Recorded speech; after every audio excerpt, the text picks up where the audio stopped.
Yang penting sebenarnya yang pertama, yang kedua itu urusan apa, opini-opini yang sedang dibuat untuk menghancurkan NU. Berhasil nggak Pak? Nggak berhasil, alhamdulillah. Karena banyak wali-wali Allah yang mastur di Jawa. Ada yang nanya? Ustadz tanya Ustadz, Siapa nih? Oke.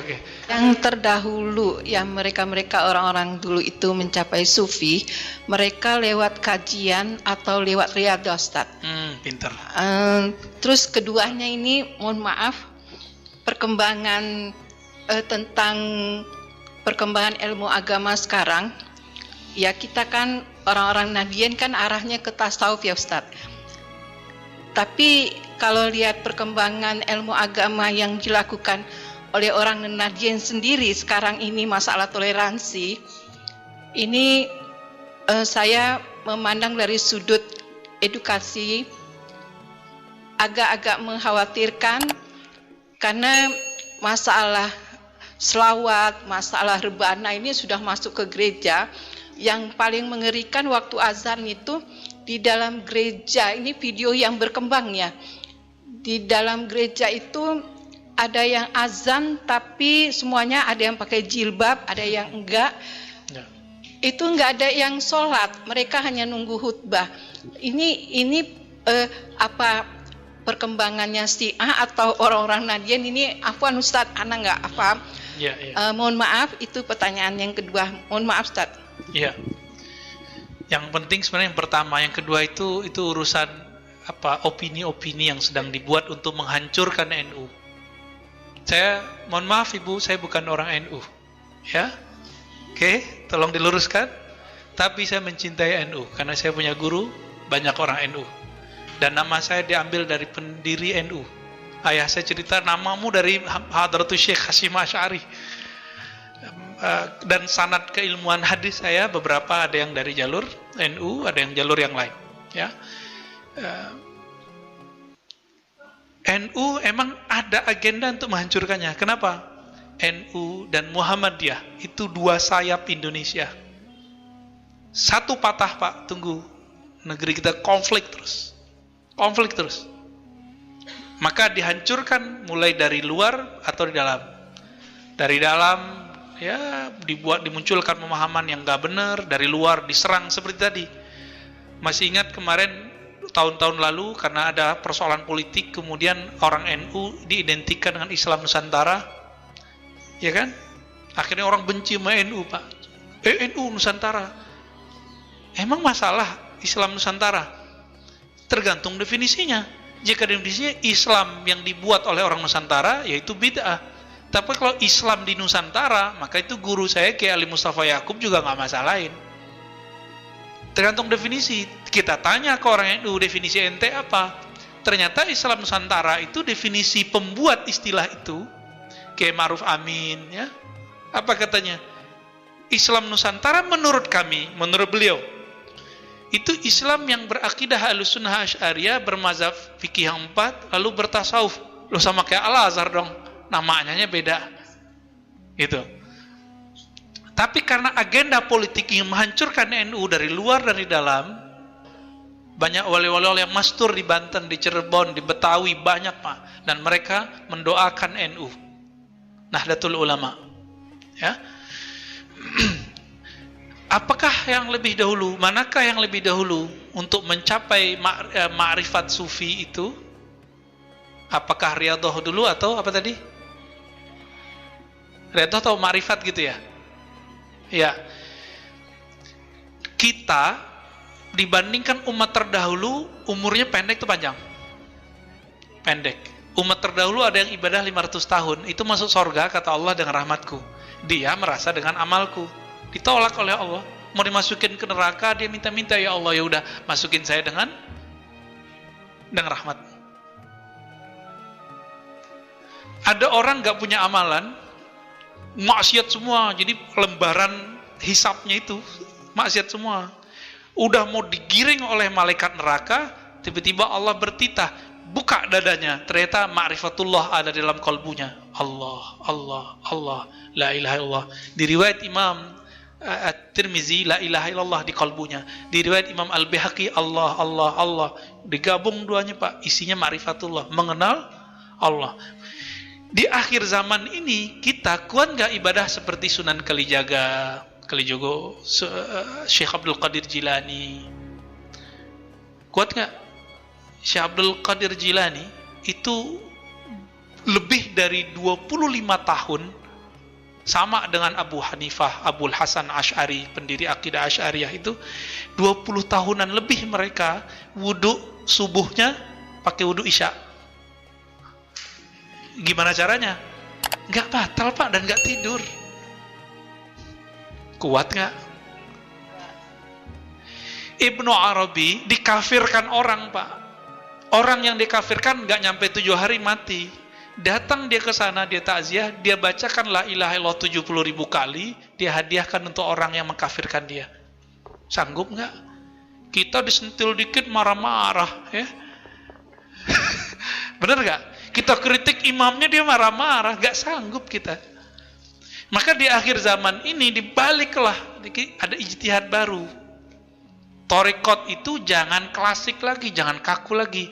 Mulai dari ma'rifatullah, baru turun ke ilmu hakikat, baru turun ke ilmu thariqat, baru turun ke ilmu syariat.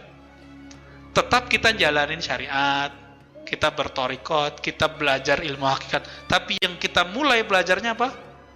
Ma'rifatullah. Kenali dulu yang disembah, baru sembah dia.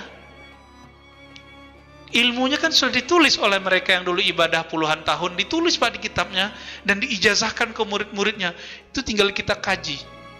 Bahkan tersimpan dalam kolbu para ulama-ulama wali-wali Allah hari ini. Nah, kita ambil ilmu mereka dari kolbu mereka, dari kitab mereka, baru kita beramal. Nanti hasilnya gimana Pak? 2 rakaat orang bermakrifat itu lebih afdol daripada 1000 rakaat orang jahil tapi ahli ibadah. Kan begitu di hadisnya. Ya, orang alim sholat, orang alim tidur. Di sini juga ada. Kata beliau, orang arif jika tidur itu lebih afdol daripada orang yang jahil sholat. Ada di sini. Bukan kita melebih-lebihkan. Emang begitu hadisnya, begitulah ulama mengartikannya. Jadi, Bapak Ibu yang makan Allah, di zaman ini kita emang nggak kuat. Bapak nggak usah ikut tarekat yang aneh-aneh. Ya, nanti saya tunjukin tarekat apa yang Bapak pelajari nanti. Tarekat yang isinya ma'rifatullah lalu beramal. Ma'rifatullah beramal. Nggak boleh pisah ini.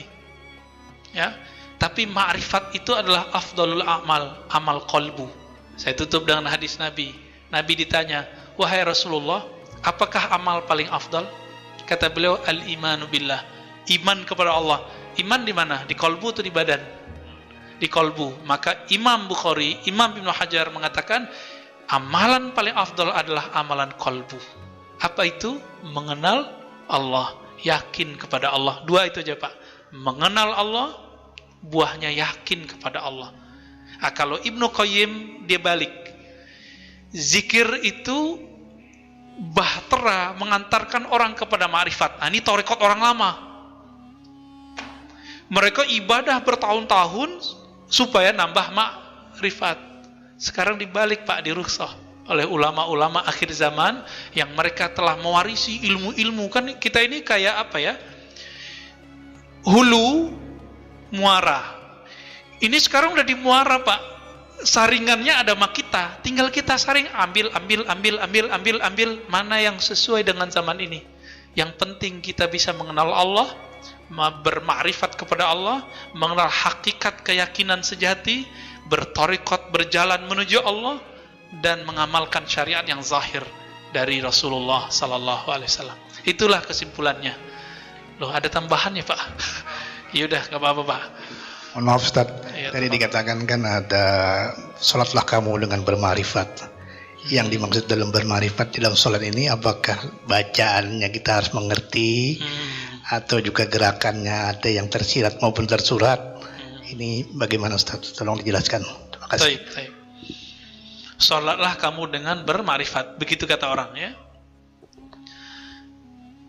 Kalau kata Nabi nggak begitu Pak. Sallu kama ra'aitumuni usolli. Sholatlah kamu seperti kamu melihat aku sholat. Kata Imam Nawawi, nggak sanggup kamu sholat seperti Nabi sholat. Maka Nabi ngomong, sesebatas yang kamu lihat deh gitu. Kita ngelihat Nabi sholat nggak? Enggak, yang kita lihat siapa? Guru kita sholat. Bapak ngelihat fisiknya apa kolbunya? Baru fisiknya, karena belum punya ilmu kolbu. Ya, besok kan mulai trial tuh belajar ilmu zikir sama Ustaz Rusdi. Nanti saya beri juga beberapa. Biar dialah belajar zikirnya, nanti kita tebar dikit-dikit ilmu ma'rifatnya insya Allah. Ilmu ma'rifat itu Pak, membuat 4 rakaat terasa 1 rakaat. Itu ciri-cirinya. Membuat Bapak rindu duduk di masjid ini. Itu ma'rifat, karena ma'rifat itu fiha lazzah. Di dalamnya ada lezat, seperti orang yang jatuh cinta pengen ketemu terus. Itu dia ma'rifat. Kalau Bapak sudah dapat tuh ilmu, nanti kita kecanduan. Jadi apa istilahnya? Kayak addiction tapi positif gitu. Kecanduan agama. Kecanduan ibadah nikmat. Nanti kata Nabi apa? Walaupun hadisnya dhaif tapi dia naik menjadi hasan li ghairihi. Uzkurullah hatta yaqulu, ya, hatta yaqulul munafiqun muraun. Berzikirlah kamu sebanyak-banyaknya sehingga orang munafik mengatakan kamu ente gila. Orang jam segitu kerja ente malah zikir. Itu dia, ya. Ya coba aja sendiri Pak. Kita makanya lebih afdol ngaji. Bapak kalau ngaji ba'da subuh tahu-tahu udah syuruk, ya kan? Tapi Bapak coba sendiri duduk, baru 15 menit nyot di kaki. Tapi aneh, kok kalau ngaji nggak kesemutan Pak kakinya? Benar nggak? Karena kita nggak sadar gerak begitu aja. Asik di kepala menerima, di kolbu itu dia menyerap, di ruhani dia girang. Karena dia mendekat kepada sang kekasih hakiki. Saya kalau membahas itu bisa mewek-mewek Pak, nanti aja. Ya, semoga Allah nanti membimbing kita, bahkan mulai dari malam ini, ya, untuk mencapai pengenalan yang hakiki kepadanya. Amin ya rabbal alamin. Dan kita meninggal menjadi orang yang benar-benar mengenalnya. Itulah makna dari haqqa tuqatih. Engkau benar-benar mengenal Allah subhanahu wa ta'ala.